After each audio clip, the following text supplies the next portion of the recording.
but we got to bring these guests in, right? Because he's been waiting for a minute. And he's been super generous with his time.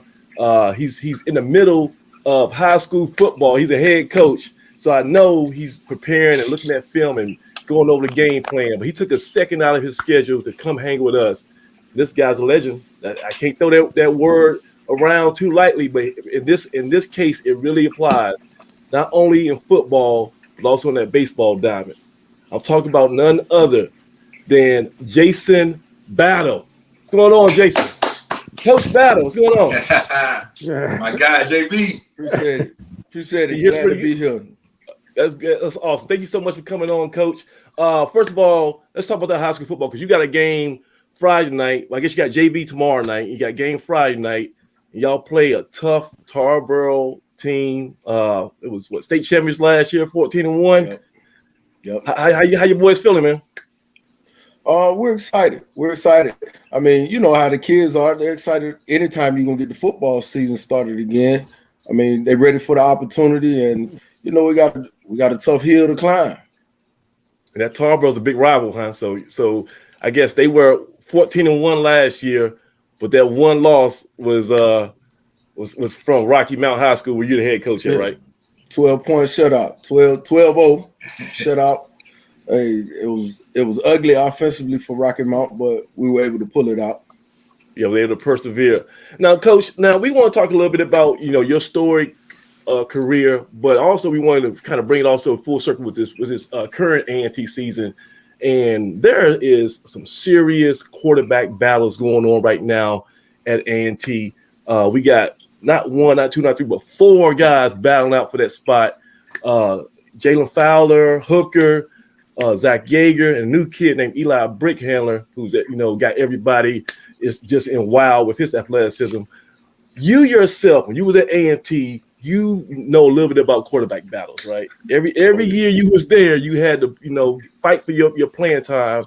What is it like as a player, as a quarterback, just to always kind of have to fight and claw? Give me the mindset of somebody who's in a quarterback battle. What is that like? It's different. It's different. So you hear a lot of times when you get to the NFL, you hear those guys say they really don't divulge a lot of information to their competition. But at A&T, the time I came in as a freshman, Adon Hall and Rodney Woodruff were ahead of me. And they brought me into the mix.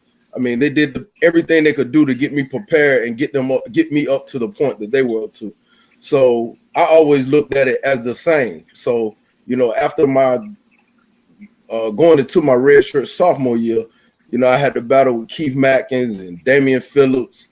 I mean, those guys came in, but it was about building camaraderie in that room.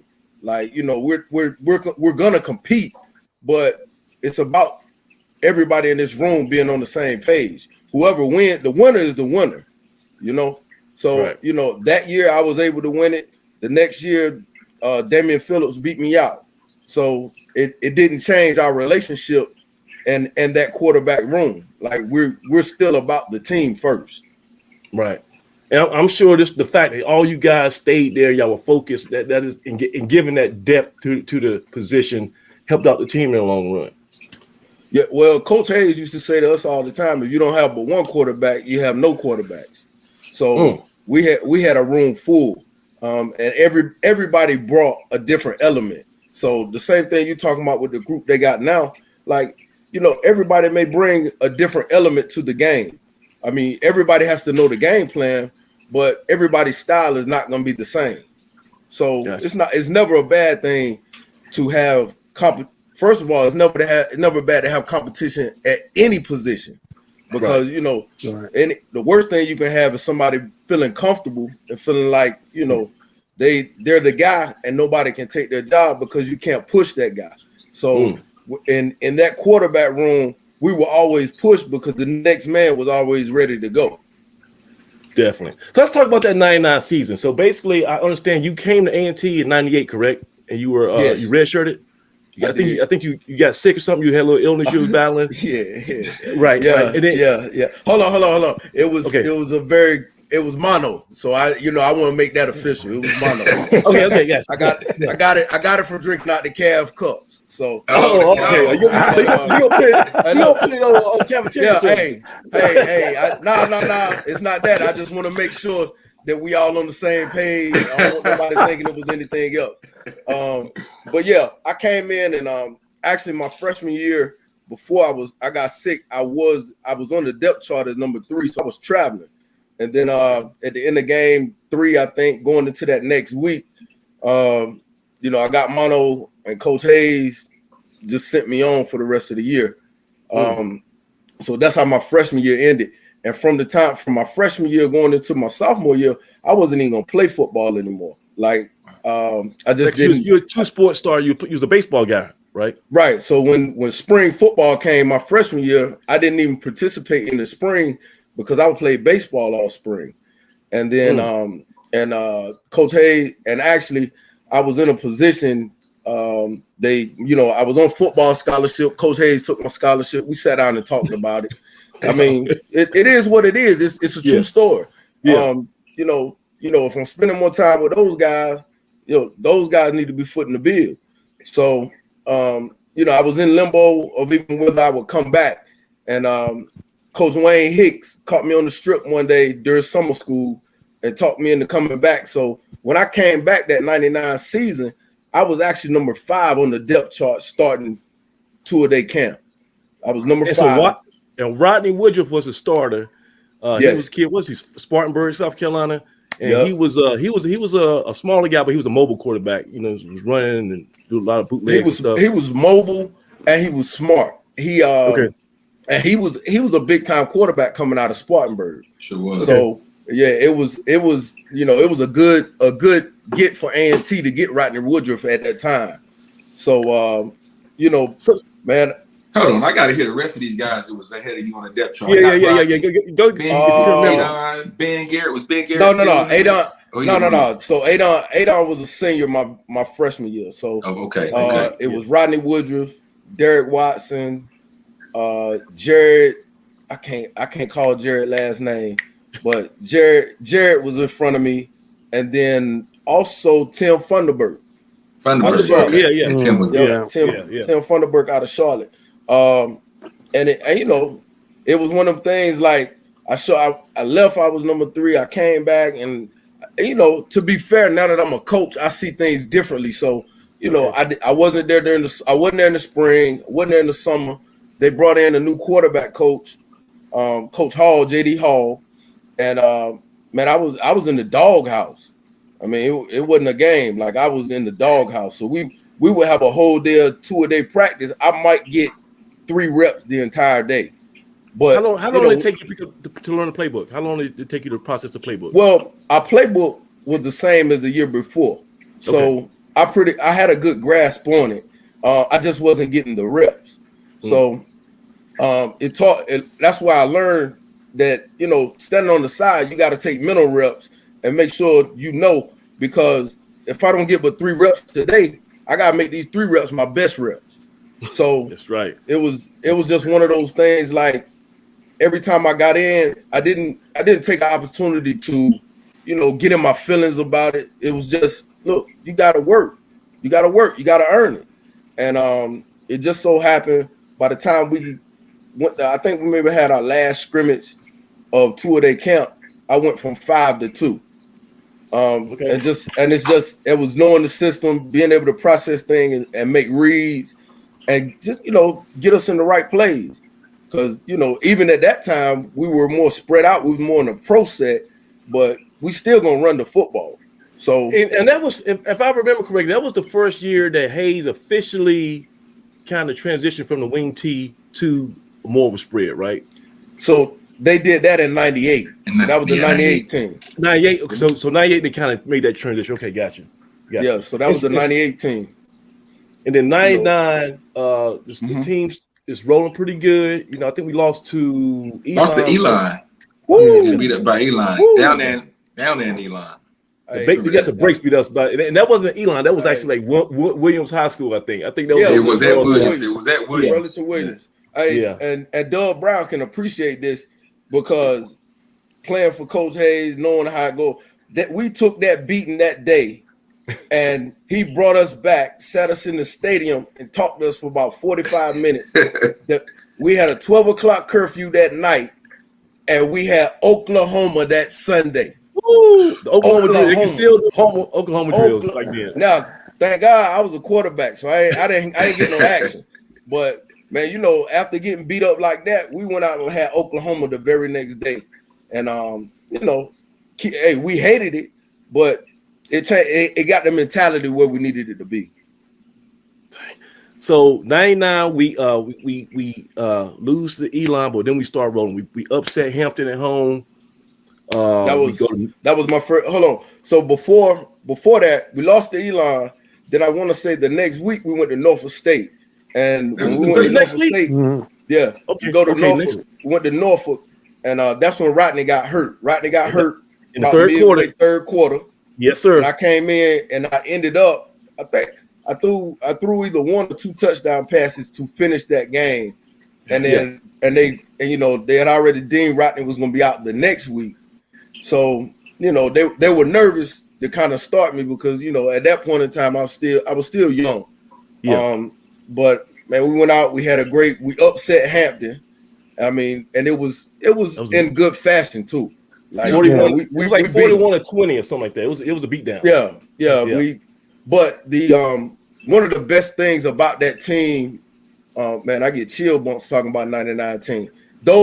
We were a team. Like I never played on another team that was closer than that team. Like that team was close. I mean, we bonded.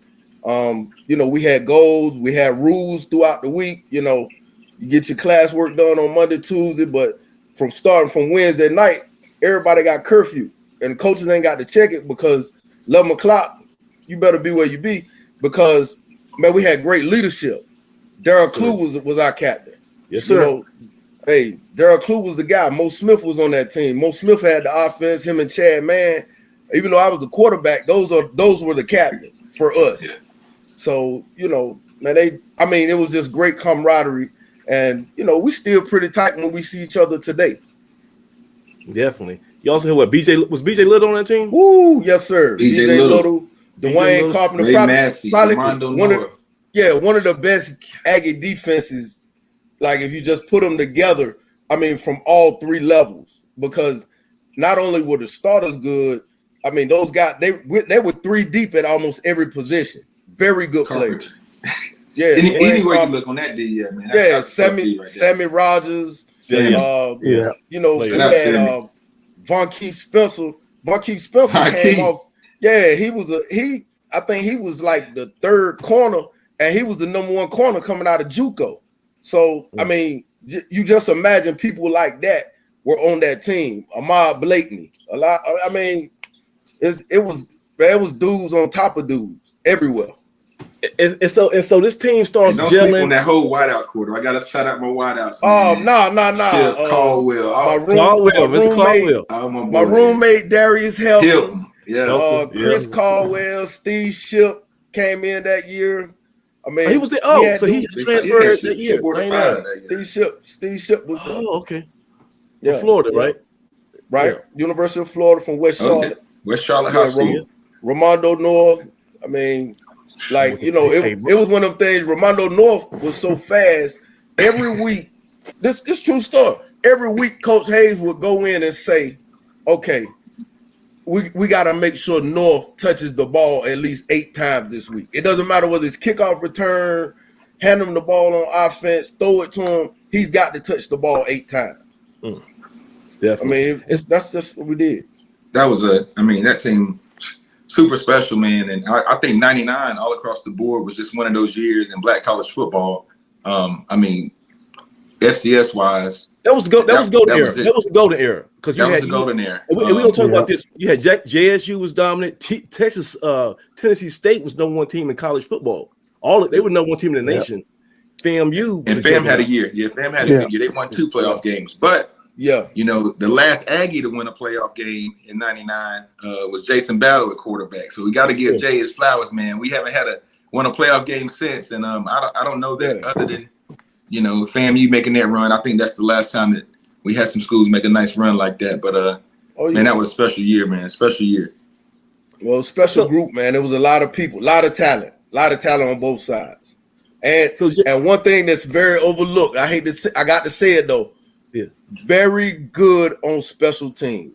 Great on special teams. You guys were blocking punts. You guys were returning stuff for touch. I mean, look at the Tennessee State playoff game. You blocked the punt for a touchdown in that game. So those guys weren't no slouch on special teams. They had Avion Black, who went on and had a nice, successful NFL career as a return man. I think he made the Pro Bowl as a returner. And we shut those guys down. Yeah. I think he took one on us. Yeah, he took one back on us. But we served him. Look, we knew he was fast because Ramondo was the last one chasing him. Couldn't get him. But he just had a bad angle. That's all it was. So Coach, listen here. So 99, you guys start rolling, and I think the fans, because I was a student back then, right? And so we were like, is this going to be one of those special teams? That's what we were saying on the yard. And we homecoming. I think Howard came in here. Y'all beat them 51-0 or something crazy, right? It was just quick. Yeah, and I guess your confidence as a quarterback started to grow with each win. But the elephant in the room was, at the end of the season, we got to face big bad FAMU, and as good as we are, if we don't win this MEAC championship outright, we probably not going to get that at-large bid to the playoffs. So it was kind of like an all end of the season, all of nothing scenario, and FAMU's come to our place, and let's talk about that setup and what your mindset was going into that game.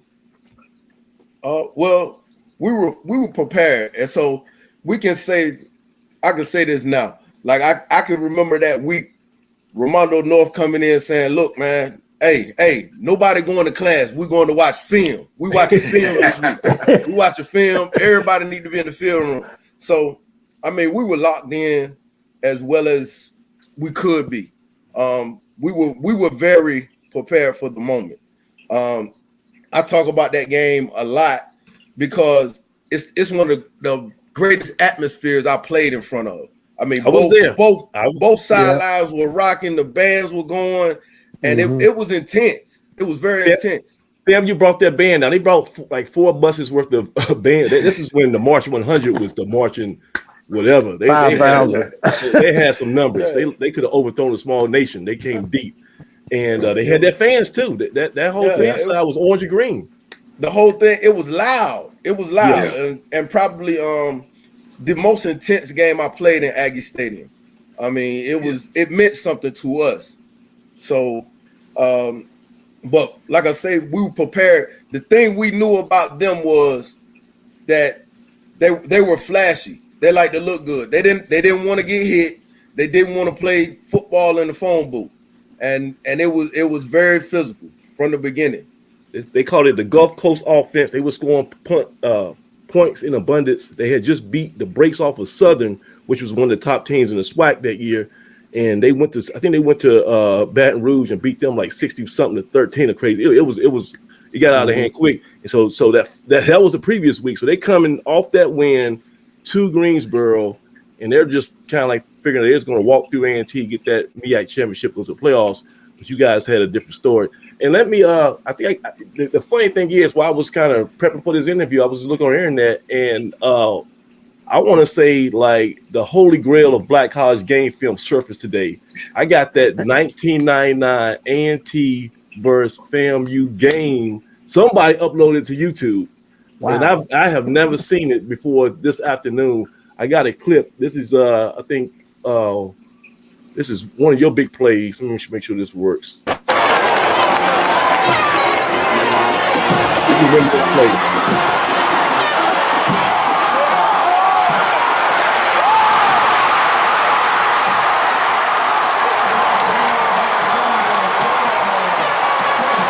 Then on the next series, we'll play action. Let's Eric Farmer. Yeah, we probably scored 10 times that year off that play to Eric Farmer. And so at the time the game was 7-0 they had went down the field on that first drive and they scored. And everybody's like, "Oh shoot, here we go again." But then that busted play where you threw that long pass to was that Caldwell? Chris Caldwell. Chris Caldwell, and that just set the tone. Then that Blue Death defense really started setting in there. I think Darryl Klugh laid one of their top receivers. He came across the middle, and Darryl Klugh laid the lumber. Nunnally. He was a record-setting receiver, and he got knocked out the game with that hit. He limped back to the sideline, and that set the tone. It was like this. I think at that point they knew it was going to be a different ball game. We end up winning that game 30-15. I want to say, was that right? Yeah, 30-15. Yeah. And you were a freshman, redshirt freshman, and you are leading this team to a MEAC championship. Tell me what that celebration was like after that game. Oh man! I wish. Look. Yeah. You know what it was. That Pastor Troy. Oh yeah. Yeah, because that's what both fans were playing about the whole game. I mean, it was great, but like now looking back, I can see how special it was. But really, just being there in the moment, man. It really. I didn't know how special a conference championship was in college at that time. So I can appreciate it a whole lot more now, looking back at, the things we went through, the things Coach Hayes would talk to us about, and, being able for us to be able to achieve that goal for him and for ourselves, it was big. There's a picture of him on the sideline, in midfield when the commissioner presented him a trophy. And he had the biggest Kool-Aid smile I've ever seen from him. He was so because that was kind of like his white whale, like that Moby Dick story. He had been embarrassed by Billy Joe a couple years prior, and they ran up the score, called timeout, try to get some more points, and so he wanted to beat FAMU more than he wanted to beat anybody, and that was kind of like his vision quest. He just kind of had that mentality. I got to beat FAMU, and they had this offense. It was like the immovable force versus the irresistible object, right? They had this offense that no one could slow down, and then we had this Blue Death defense, and he was the first one to crack the code on that Gulf Coast offense, and so I know how excited he was. And then to turn the keys over to a freshman, and you wasn't just a game manager, you were making plays, man. You were throwing the ball down the field, you were breaking tackles. I mean, really, you helped earn that championship for this program. Yeah, well. I can't say for sure, but I think our offensive energy changed somehow when I began starting. I don't know, that's not a knock on Rodney or anything, but we went from 21 points or so. I mean, at one point we probably were averaging offensively about 35 points a game, and we were just rolling, like the continuity was there. So. Plus, hey, Doug, forgot to give a shout out to my tight end, Marcus Bryson, too. I was going to say, you can't forget about Bryson. He's part of that special teams crew, too, man, because he was recovering onside kicks, taking them to the house. I think he did that against Morgan, Tennessee, one of them boys, man. But Bryson was a beast, man, killing them on Marcus Bryson. Bryson was different. So it's funny you brought that name up because a couple weeks later, we get that MEAC championship, we get that playoff bid, but they throw us. We just beat FAMU. They were ranked. We only lost one game the whole season. Youngster Elon, and throw us in the playoffs, and we get a number 16 seed. We going against the number one team in the country for all our hard work. That's how they disrespect us. They make us go against another HBCU, Tennessee State, and we had to go to Nashville. And this is the Tennessee's Titan Stadium. This new stadium at the time. We had to go 8 hours to Nashville and play this powerhouse team, right? Undefeated. And like I say, this is another game where everyone counted us out, but the sun shined on us that day. Everything was clicking. Offense. Mo Smith had a bad hammy or something like that. He was limping down the field, busting runs. Had a deep thigh bruise. Deep thigh bruise. We special teams blocked the kick for a touchdown. Blue Death started putting quarterbacks out. They had like that 8th Street quarterback by the end of the game because they was knocking guys left and right.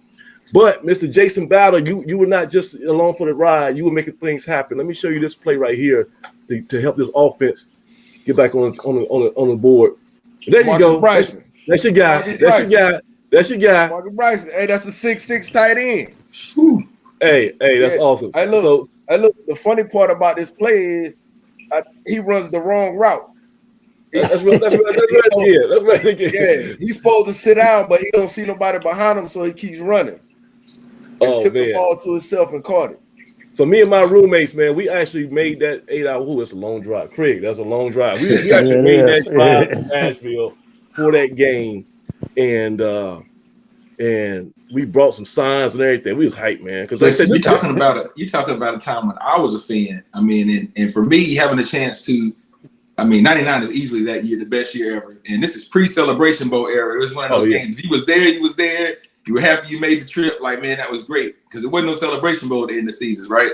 So I think I was in the high school playoffs. We played in Asheville that night, left the game to drive to Nashville so we could be there, man. That was that important to be at that game, man, and to support the Aggies. So, man, as a high school fan, I'm cheering for Jason. It's like, man, that's the quarterback. That's my guy. So having a chance to play with him down the road, man, was truly a dream come true. But that Tennessee State game, that still stands up there is easily a top 3 game in my mind. Oh, definitely. I mean, that's like I say, that's still the only playoff win in school history, and it just kind of this it just solidified everything about Coach Hayes. You know, I think it put a bow on kind of his career, and then it made guys like Maurice Smith a household name. You know, I mean, it's funny how one football season can make you live in history. Like people will always know the name Jason Battle. You know, if they don't know anything else, they gonna think of 99, that championship. That's right. And he was the guy who was running the show. So I mean, you always have that, man. Oh wow, well thank you. I had no idea. I was the guy just taking the snaps, making sure Mo Smith and E. Farmer got it. But Jay, man, you talk about, you know, your playmaking ability and kind of some of the excitement you brought to the team. And I think it really started there with that Norfolk game when you came in and threw those 2 touchdowns and everybody's like, man, who was that guy? You know, where'd he come from? Because you brought such a, you know, like you said, that excitement, spinning around, throwing the ball, breaking sacks, evading defenders. Tell me, from your era, who was someone that you pattern your game after, or someone you consider, you know, a similar style quarterback, or who did you try to pull pieces from to kind of build your game? So growing up, man, I used to love Randall Cunningham. I love to watch Randall Cunningham. That's my comp. And you know, I'm a Washington fan, so you know it was tough. But man, I love Randall Cunningham. You know, that's kind of who I wanted to be. I grew up wearing number 12, and you know, always trying to get the helmet like him, because you know he played the game at that point in time. You know, he was the athletic quarterback. Like, you know, you had people like Warren Moon that could just spin it, but Randall Cunningham made plays, just regardless of how it may have come out. It wasn't always with his arm, but he just made a play. So, you know, that was kind of my mentality, was just continue to move the sticks, make a play. But look, you definitely made plays on that football field, but your story does not end there, really. And you were one of the most impressive 2-sport athletes this school's ever seen. So when you weren't playing football, you was on that you was on that on that baseball field, and you were not just a guy, you were one of the best players in the Mid-East Athletic Conference. Recently, I guess you were named to the 50th anniversary all-time MEAC team. You were one of 50 guys selected to be on that team. I guess, and let me give you some of your accolades here. You were the 2001 MEAC Player of the Year, and you made First Team All-MEAC 3 different years, 2000, 2001, 2002, coached by that legendary Coach Shoemate. Just tell me about that baseball aspect of your game, man. And was that something you was always doing in Little League? Were you always a baseball first guy? Where did that love develop? I started playing baseball when I was probably 3 years old. I was playing T-ball. And I just realized this recently when one of my former teammates, we were talking. I never realized as a baseball player, I never played with my age group. So I always played with my older brothers and things like that. So when I was playing with my age group, I kind of excelled because the game was a little bit slower then. And that was one of the reasons I chose A&T, because that was the only school giving me an opportunity to play both. And I was an MLB, I was an MLB prospect coming out of high school to be drafted, but I didn't know how to play the game then. Like I remember talking to the draft scout, and he asked me like, which sport do you love more? I said I love football more. If I had a chance to play football today, like that's where I'm going. And that counts. Wrong answer. Because they want to invest in you, right? Right. And I didn't play the game well. And then once I got to A&T, all I could do was do what I had been known to do. And it still didn't necessarily work out for me in the long run. Same thing though. If I would have ever left playing football and just concentrated on that one thing, my career as a baseball player may have been different, but I don't regret it at all because of the relationships I built as a football player. Like, because if I would have done that, Doug Brown and myself would have never played together. Well, listen, I'm gonna be selfish. I'm glad you chose football. Absolutely. Because like I said, part of my college, just memory was that 99 year. Like my Aggie experience would not have been the same without what you guys did that year. I mean, to actually be able to stick our chests out with all of the other HBCU students in the country and say, we are HBCU national champions. We beat FAMU. We beat the #1 Tennessee State. That's something you did. That's your sacrifice, and it affected everybody. It affected my friends. I mean, we went crazy in that apartment when y'all made that run. It was like, I mean, it was larger than life, and that's something that no one can ever take away from us. No, absolutely not. And we still talk about it. I mean, everything about that year was special. Everything. One thing that people don't know, of course, is just Doug will understand what I'm saying. Our practice schedule, like during that season, it would like rain every Wednesday. So we would end up in the gym where we wasn't necessarily beating on each other every Wednesday. It was kind of like a downtime. So we would have a mental day every week, and it's very subtle, but how much it just helped us stay healthy throughout the year. So, I mean, it was everything, the stars aligned for that team that year. JB could spin it, man. I tell you what, that baseball, the ball comes off guys like that hands different. JB, he had touch, but most of the time he was going to zoom it to you to make sure you knew who was throwing it. All right, he showed off that arm my freshman year. Again, he was in a room full of quarterbacks, and everybody wasn't as developed as Jason was at that point in time. We had Jason Douglas, who was a JUCO guy that came in from California. 2002, right? It was 2002. Yeah, 2002. Okay. It was Battle's senior year. You had Marshall Glenn, who came in as a true freshman, who Hayes, touted as a guy who was going to play. So he shared the quarterback room with those guys. But JB let it know who had the strongest arm, and the receivers knew, when he threw that ball, man, you better have your gloves on. That's when I started wearing gloves full time. I used to still wear tape when I got to college. I was like, well, you better get some gloves on. You're coming home with blisters every day. JB spinning it. Now, forget all that. Hey, JB threw me my first touchdown pass, man. Hey, Coach, what type of route runner was this guy? Tell me, now give me the scout report on Doug Brown, because you had to throw to him.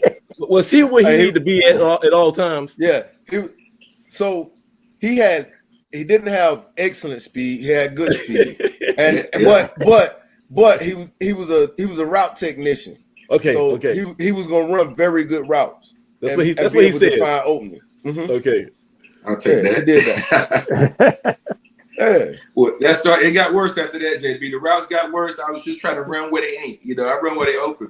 That was the year. Now, JB mentioned, man, JB lost his offensive coordinator weeks before camp that senior year, right? Gerber left, and Hicks left, which would have been your senior year. So we ended up bringing in Ferg. Ferg came in. It's his first time being the OC, and implemented his new spread offense, which had no checks, no checkouts, right? You ran the route you were supposed to run. So looking back, like you said, JB, Right. you realize how important it is to be where you're supposed to be and how that affects the next guy. But by the end of the season, man, I was lining up. People wasn't on me. I just turned around. I'm open. Just throw me the ball, man. So we worked it out. Yeah. But I had a ball playing with JB. He led by example, whether he was on or off the field. Led those quarterback guys. And to hear JB talk about taking those mental reps, that's something I remember him preaching, not only to the quarterback room 4 years later when he was a senior, but also to the rest of the offense. Take those mental reps. We spent some time on the sideline, and when you're not the guy out there sometimes and you aren't getting those reps, it's tough. It's easy to get lost in the sauce. And he was the first guy that kind of showed me how to study the game and pay attention to what's going on. Because we had a bunch of receivers and a bunch of guys that were playing, and those mental reps came up big. That's it. That's it. Mm-hmm. All right, so Jason, man, I know you got a busy schedule, and look, we're gonna bring you back here, and we're gonna do it when it's not game week, because I got some questions about some more games. I want to do a deep dive into some Bill Hayes stories. I know you got a whole bunch of them, because you was I'm loaded. Yeah, I know everybody. I'm loaded. Everybody who played with Hayes got stories, but especially those 99 guys, because that was it. Man. That was it's so many. It's so many. I have to be careful of what I put out there, because right. Because Coach Hayes, that's my guy. That's my guy. So I don't mean anything that I would say is a fact. It did happen, but it's not a negative. Like, that's right. I'm just speaking the truth of the things that happened back then. So yeah, I got plenty of Coach Hayes stories. Plenty. Well, look here, you got a big game this Friday night. You play Tarboro and what's it, the Vikings? Tarboro Vikings. And the Vikings. Yeah, it's a road game or home game. Y'all home or away this week? No, we're away, but it's like a 15-minute ride. 15 okay, so that's minutes, cross town ride. Okay, gotcha. Well, best of luck, man. Definitely gonna be hoping you guys have a great season. And we're gonna find your schedule when it's a little bit, you get like a little bye week or something. We're gonna try to bring you back, talk about some more of that golden era, that 1999 A&T football. But like I said before, man, you guys, you're legends, and you the things you guys accomplished in that 1 year, it kind of put us on a trajectory of being the powerhouse that we consider ourselves now. We wouldn't have that run with Broadway and Washington if not for you guys setting that foundation. Well, can I ask a question then? Sure. Yeah. Can anybody chime in? Why did it take so long before we were celebrated?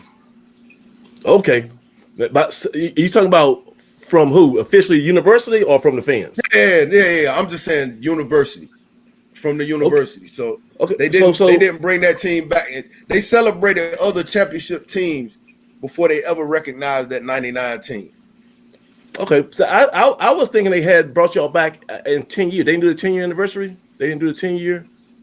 They didn't. Nah, okay. They brought us back against Central right before that was 2019, I think. Really? That long? 2019. Okay, so they did a 20-year anniversary. Okay, well, we can't speak for that. And all I know is that we was coming out of a dark era. Hey, look. As far as Blue Death Valley, they might have burned the books. Yeah, I hear you. Listen. As far as Blue Death Valley goes, we got an article right now where we interviewed Daryl Clue, and we talked about, it's called "When We Were Kings," and we talked about that '99 season. Right there, that's probably about I think it was the 10-year anniversary. We talked to Daryl Clue, but you're right though, and like I say, there needs to be some type of, if they're not going to do a statue, they need to at least do that stadium art they do now with the wallpaper. They need to put something on the field house or inside the tunnels where they show that 99 the HBCU national championship team, because that was the one that really, Doug, you can't walk right off the heels of that. That's why I came to A&T, those guys, man. That set the standard. That set the standard. Definitely. All right, Coach. Well, hey, look, we're gonna work on that. We're gonna work on that. Yeah. Hey, look, just check into it. Well, hey, the guy in the top right, he's the president of the Greensboro chapter of the AAF, so he got a lot of pull. So we're gonna see if he can work his mojo and get some stuff done. Well, we're gonna make sure you guys are taken care of, though. Yeah. Definitely. Well, we appreciate it. Thanks so much, Coach. Hey, look, we just glad to know. Hey, look, we just glad to know. You know, we are champions. You know, definitely. And look, it go back to what's above the rim. They can't take what we was, baby. Champions. They can't take what we was. Always. Yeah. All right, Coach. Well, we talk to you a little bit later, man. Have a great week, y'all. Appreciate it.